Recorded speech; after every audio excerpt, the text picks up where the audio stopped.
بسم الله الرحمن الرحیم. ګرانو کتونکو امید ساتم چې تاسو به ټیک ټاک یې. کتونکو دا ویډیو چې کوم دا د سره شیر کې مونږ سره یو ماشوم چې کوم دی سید الله ولی محب الله د نصت اوسیدونکی دی او چې په پیښور کې د پی ټی آی کومه جلسه وه په هغه شپه باندې چا سره په جلوس کې تللی او د هغې نه پس هغه بېدرکه شوی دی. نو په پی ټی آی والا خو ډېره زیاته ذمواري جوړیږي چې دا تاسو کوم دا کس وینئ موضوع به دا د خپلو پیجونو نه هم شیر کې چې دغه والدین انتخابي پریشانه دي، د محلي خلک ډېر زیات پریشانه دي. کوم روډ چې زموږ سره بار بار رابطه کوي هغه ورله ډېر زیات پریشانه دی. هغه کس انسان چې کوم دی عادي خدای والا انسان.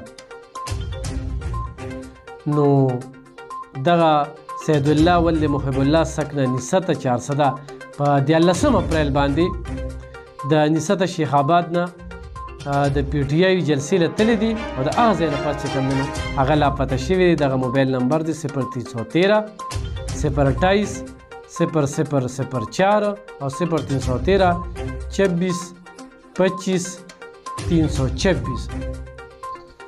دا شهر کې والدین ډېر زیات پریشانه دي. چا هم دا ماشوم لیدلی وي، چېرته ترې لیدلی وي، هغوی ته زموږ خواست دی چې یا زموږ سره رابطه وکړي یا چې کوم دی نو په دغه نمبرو رابطه وکړي یا د نصت تاڼې سره رابطه وکړي چې خپلو والدینو ته دغه ماشوم چې کوم دی میلو شي. موږ دا پوسټ هم شیر کړو خو هغوی په هغې باندې سود رانغی وو. بار بار راپسې کالس کېږي چې په دې تاسو خبرې وکړئ. موږ د خپلې خبرې هم چې کوم دی تاسو سره ضروري وګڼلې. کتونکو رمضان مبارک میاشت ده. په خپل چم ګاونډ کې د غریبو بېوسه بېکسه بېڅوکه خلکو خیال وساتئ. بلا جواز چې کوم دی په چا تورونه بختانونه مه لګوئ. د هغې خلکو مخ ونیسئ څوک چې د غریب دشمن وي. په خیر ښېګړې کار کې سیاست مه راولئ. په خیر ښېګړې کار کې الله سره معاملات ټیک کړي انسانانو سره.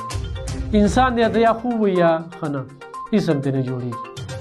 عمل به په کار راځي، کردار به پاتې کېږي.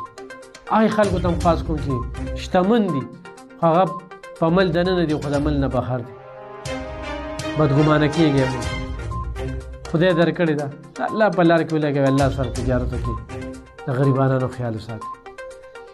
څه چلو شو چې زما کار کې کمې راغی په کومه خبره باندې کوم ځای کې یو سړي ته دا پاتې چېره الف خان شیرپور په دې کې درغلي کړې ده. څوک د یوې ټکیز د برۍ چې کوم دی نو څوک وایي نو بیا ولې په دې خبرو موږ دوکه شو. ته دروغ ویناګانې به کېږي دا په دا موږ ذهن ته اچو، دا مو خپل څه ذهن نشته. هر حال د الله سره تجارت کول دي. الحمدلله موږ خوشحاله یو، زموږ ضمیر خوشحاله دی.